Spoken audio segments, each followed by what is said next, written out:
Hi, it's Alicia from Unfold Learning, and today I have a two-part video series for you about using loose parts to support children's play. Recently, I was at my parents' house and was looking around in some of the cupboards and thought, there's so much here for children to play with.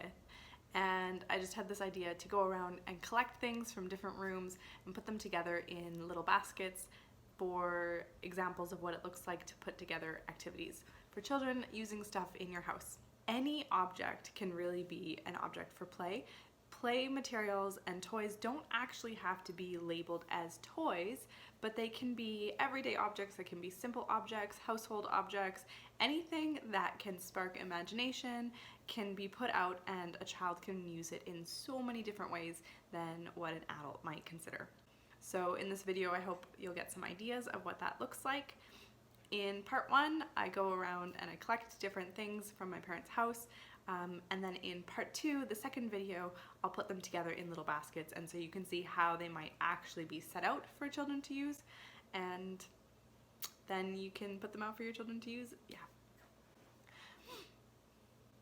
So in this video particularly, I was thinking about things that would work well for my toddler, but there's lots of things that I found that would be great for infants and for preschoolers as well. So depending on the age group of your children, you can find similar materials, or with what you have at your house, you can find ones that are more appropriate for the children that you're setting this out for.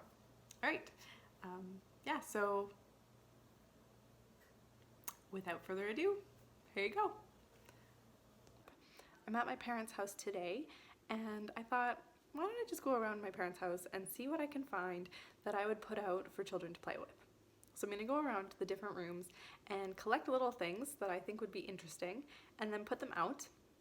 And so you guys can see how easy it is to find things for children to play with just with the stuff that's in your house. You don't have to go out and buy anything, you don't have to spend any money, you can just put things out, maybe things that you have that you didn't think your children might enjoy playing with or that have been forgotten about. Maybe something's going to spark a new idea. So I'm going to be looking for objects that are simple, that are passive, which means they don't do anything until the child uses them, and materials that can be used in a wide variety of ways. So first stop is my mom's painting station, but these drawers have lots of fun things hidden in them, so we're going to see what we can pull out. Okay, so there was less in there than I thought there would be, but I found a few things. I'll tell you about them at the end. We're gonna move on to the next spot. All right, so up next is the kitchen, and I guarantee you that your kitchen is a gold mine for loose parts. Yeah, guaranteed. Think about your container drawer, maybe you have a junk drawer, random kitchen utensils. I'm not gonna pull out all the wonderful things that I see in here because I think there will be way too many, but I guarantee you that your kitchen will be full of stuff for your children to play with. All right, first stop is the container drawer. These ones are plastics. There's more plastics up here. She has her glass. In other spots, we're gonna not get out glass today. But really, any old container, yogurt container, clear containers, nesting containers, any of these would be great to add to a loose parts play. I already pulled out one set. This is a little nesting set, so I'm gonna keep this one. But I just wanted to say that honestly, any of these you can put out. I have, I have some containers like this out for my stay and play classes, and they will go over really well. So kitchen stuff, you want to be careful obviously of sharp things, but any kitchen plastic is great to use.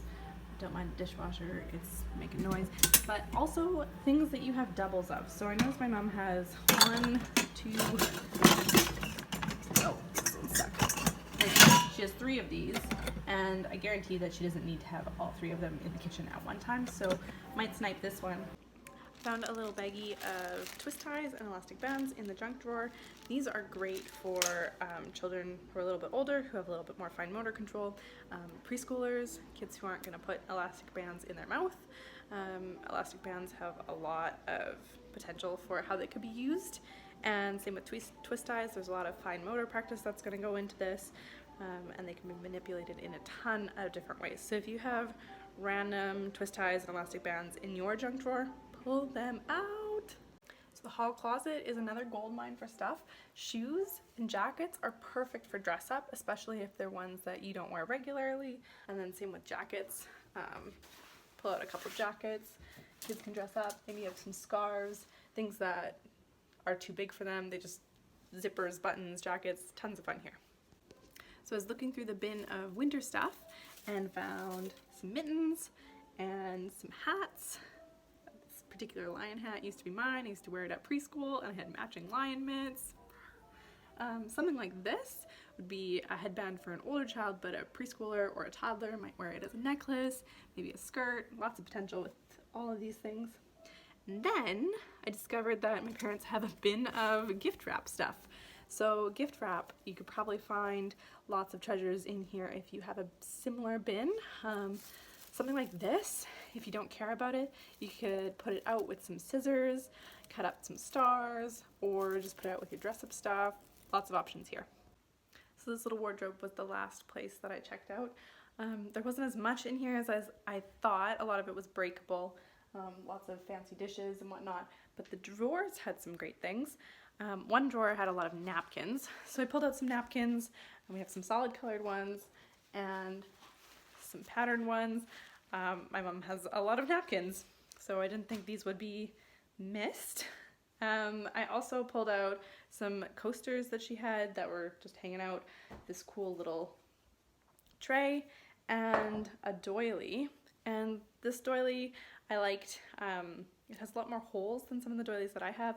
I put out doilies for the infants in my classes.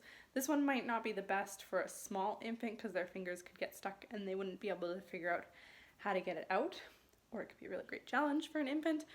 So here's the collection of things that I have.